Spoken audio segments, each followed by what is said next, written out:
Le cerveau dispose d'une quantité énorme d'informations qui lui sont fournies par les yeux. Il doit prendre des décisions, choisir où porter son attention. Quelles informations doivent être traitées et lesquelles doivent être ignorées. Pour tester la quantité d'informations que nous ignorons, Richard Wiseman et l'équipe de basket du London Towers ont accepté de se soumettre à une expérience conçue par des scientifiques de l'université de Harvard aux États-Unis. L'idée est simple et toute bête. L'équipe est filmée en train de s'entraîner et il se produit ceci. Personne ne risque de rater ça. On invite ensuite un groupe de gens à se réunir dans un bar pour participer à l'expérience. Richard leur demande de regarder l'écran sans leur dire en quoi consiste le test. Cette expérience est un duel des sexes. Des hommes contre des femmes, mais avec une différence. Je ne vais pas vous dire dans quel sens. Ceci n'est qu'un test d'observation. Comme vous le voyez, il y a 3 types en jaune et ils ont un ballon. Je voudrais que vous comptiez le nombre de passes qu'ils se font entre eux. Et pour que les choses soient un petit peu plus compliquées, il y aura également 3 autres joueurs en survêtement bleu. Mais je vous demande de les ignorer, d'ignorer ce qu'ils font et de vous concentrer sur ceci. Et donc si vous voulez bien lancer la vidéo, voilà, ça c'est la première.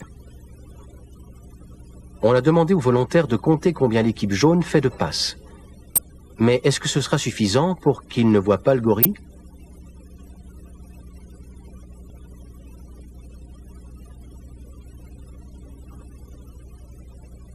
Ont-ils vu quelque chose?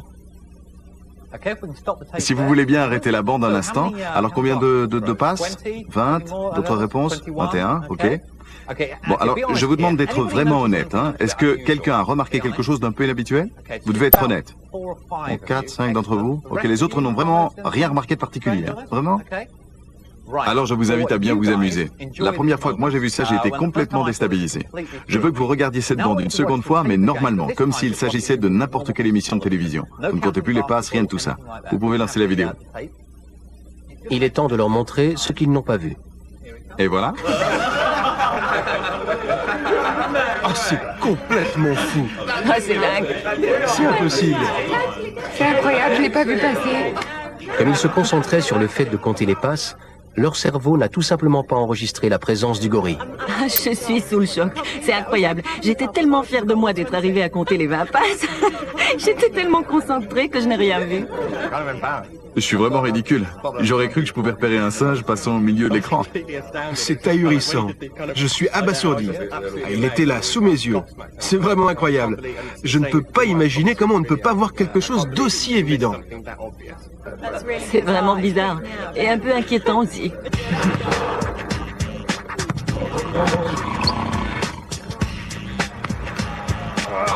Nous comptons tellement sur nos yeux qu'il semble tout à fait extraordinaire que nous puissions ignorer quelque chose qui se trouve sous notre nez. Il y a une limite à ce que notre système visuel peut absorber. Et généralement, nous ne sommes pas conscients de ce que nous ratons.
La psychologie positive est une spécialité qui connaît un fort développement depuis quelques années en Amérique du Nord.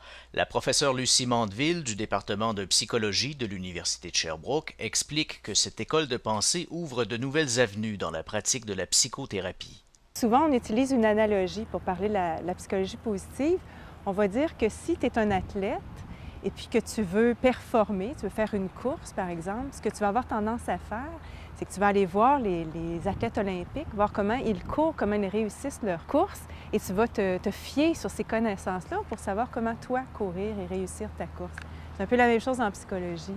Plutôt que regarder ceux qui ratent leur course, on va observer ceux qui la réussissent. Cependant, la psychologie positive doit trouver sa place aux côtés de l'approche pathologique, le courant dominant depuis des décennies. Je dirais à l'époque de la naissance de la psychothérapie, Freud avait une vision assez particulière de la psychologie. Il s'intéressait aux hystériques, qui était un mal assez exceptionnel de ce temps-là. Alors, c'était les femmes internées qui déliraient. Et son modèle, il l'a bâti, entre autres, à partir de ses observations. Plus tard, il y a eu la Deuxième Guerre mondiale Et on a cherché à aider les soldats qui revenaient avec des traumatismes importants. Et tout ça, c'est des événements qui ont marqué nos modèles actuels et qui persistent encore. Alors, je dirais le problème avec la psychologie actuellement, c'est de ne pas avoir développé de modèles pour les gens ordinaires comme toi et moi, qui vivons des difficultés dans le quotidien, mais qui avons aussi des forces, qui n'avons pas une grave maladie mentale. Diverses études démontrent aussi que l'être humain présente une fascination naturelle pour le malheur ou les événements négatifs. On remarque en pratique privée ou en psychothérapie qu'il y a des gens qui portent le malheur comme un vêtement. Et quand on essaie de leur enlever cette vision négative de la vie, c'est comme si on essayait d'enlever une partie de leur identité. Et il y a des recherches qui démontrent qu'effectivement, il y aurait quelque chose au niveau génétique qui fait que notre cerveau est conditionné à remarquer les choses négatives de notre vie. Contre ce que l'on désigne comme un parti pris négatif de l'humain, la psychologie positive s'attache à renforcer le mieux-être, par exemple en cultivant l'optimisme. Encore une fois, si on se réfère aux recherches, parce que dans ce domaine-là, il y a vraiment une explosion de recherches en psychologie positive, on découvre que les gens optimistes, quand on les compare aux gens qui ont une tendance au pessimisme, sont des gens qui vont vivre plus en santé et plus longtemps. Il y a même des recherches qui démontrent que ces gens-là vont vivre de 7 à 10 ans plus vieux que les gens qui sont très pessimistes. Alors effectivement, c'est quelque chose de très important, mais la psychologie positive, c'est beaucoup plus que ça. En effet, la recherche en psychologie positive porte sur 3 piliers majeurs. D'abord, l'étude des émotions et des expériences subjectives positives. Ensuite, l'étude des traits de caractère et des comportements associés à la propension au bonheur ou au malheur. Puis un troisième thème de recherche, plus récent, concerne l'étude des sociétés saines et des vertus civiques comme le pardon, la tolérance ou la gratitude, par exemple. À l'Université de Sherbrooke, je pense qu'on peut être fier de ça. On est probablement la seule université au Québec et probablement au Canada aussi où il y a une équipe de recherche. Il y a une quinzaine d'étudiants en ce moment qui font leur recherche de doctorat sur un sujet de la psychologie positive et humaniste. Et il y a aussi un programme de 3e cycle où on enseigne, on introduit la psychologie positive et ça devient donc un outil pour les futurs psychologues. C'est ce qui se passe ici à l'Université de Sherbrooke et c'est probablement le cœur de la psychologie positive là, au Canada actuellement.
What?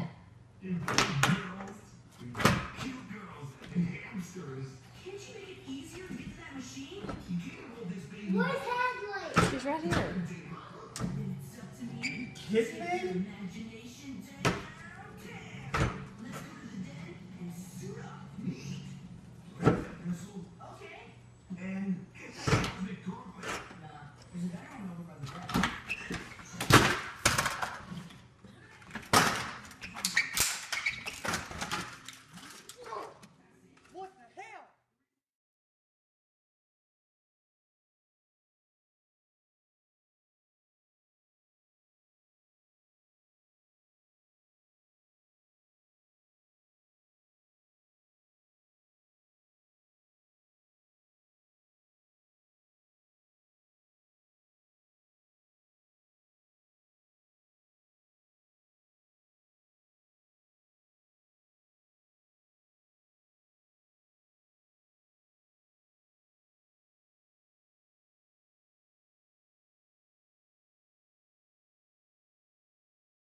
Hey, it's me, Destin. Welcome back to Smarter Every Day. You've heard people say it's just like riding a bike, meaning it's really easy and you can't forget how to do it, right? Where I work, the welders are geniuses and they like to play jokes on the engineers. He had a challenge for me. He had built a special bicycle and he wanted me to try to ride it. He had only changed one thing. When you turn the handlebar to the left, the wheel goes to the right. When you turn it to the right, the wheel goes to the left. I thought this would be easy, so I hopped on the bike ready to demonstrate how quickly I could conquer this. And here he is, ladies and gentlemen, Mr. Destin Sandlin. First attempt riding the bicycle. All right. So the faster I go, the better. Yeah. I couldn't do it. You can see that I'm laughing, but I'm actually really frustrated. For instance, this guy. I offered him $200 just to ride this bike 10 feet across the stage. Everybody thought he could do it. No, you didn't understand. You didn't understand. So, this way. Okay, all right, a second. All right, so, whenever you're ready. Yeah. Wait. No, you have to keep your feet on. So here's what I did. It was a personal challenge. I stayed out here in this driveway and I practiced about 5 minutes every day. My neighbors made fun of me. I had many wrecks, but after 8 months, this happened.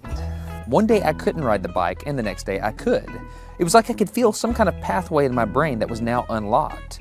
It was really weird though. It's like there's this trail in my brain, but if I wasn't paying close enough attention to it, my brain would easily lose that neural path and jump back onto the old road it was more familiar with. Any small distractions at all, like a cell phone ringing in my pocket, would instantly throw my brain back to the old control algorithm and I would wreck. But at least I could ride. How many weeks have we been doing this? 2 weeks? In 2 weeks, he did something that took me 8 months to do, which demonstrates that a child has more neuroplasticity, am I even saying that right, than an adult. It's clear from this experiment that children have a much more plastic brain than adults. That's why the best time to learn a language is when you're a young child.